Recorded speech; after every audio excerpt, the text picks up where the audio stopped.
กำลังจัดเตรียมสถานที่จัดงานพระป่าจากนครหลวงเวียงจันทน์มาถอดอยู่ที่สวรรณเขตแล้วนี่สมทบทุนซื้อดินคอมามุงคาให้มันแล้วภายในปี2026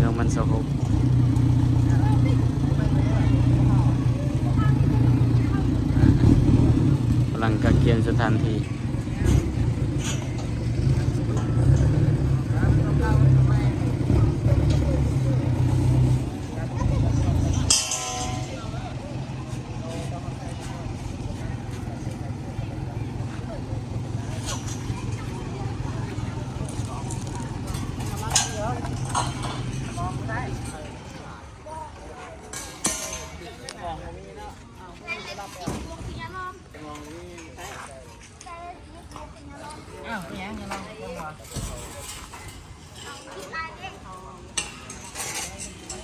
กำลังปรับนาดิต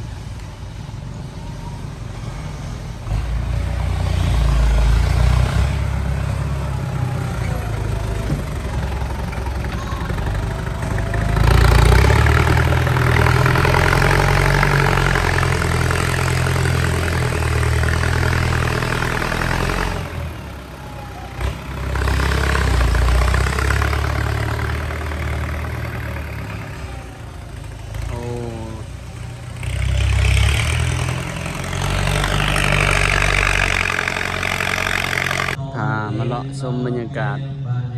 ข้างในศาลาใหญ่วัดอบมาพุทธวาสโอ้บรรยากาศยามแลงคือว่าเพิ่นจัดอลังการแห่งนี้ไปนี่อันนี้แม่นเพิ่นจัดสถานที่บุญพระป่าจากนครหลวงเวียงจันทน์นะภาพบรรยากาศยามแลงจะมีจัดโต๊ะจัดตั้งตอนรับแขกอันนี้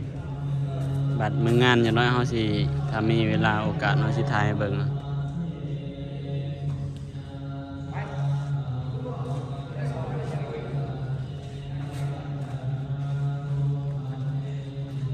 มารีวิวให้เบิ่งโอ้คักอลีแต่นั้นตั้งเลยเนาะให้ตั้งไม้ไผ่อลังการนั้นถือว่าอลังการ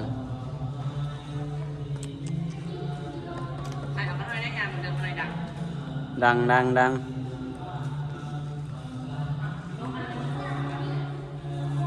เวอร์วังอลังการ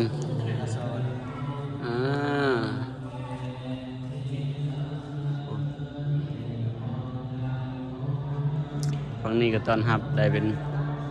1,000 กว่าระดับ1,000หมดเลย1,000 กว่าคนในศาลาใหญ่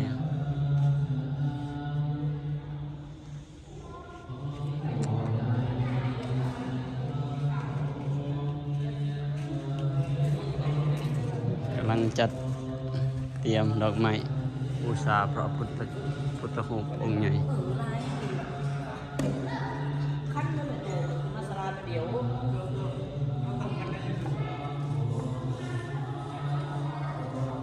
ยังเก่าเลยนี่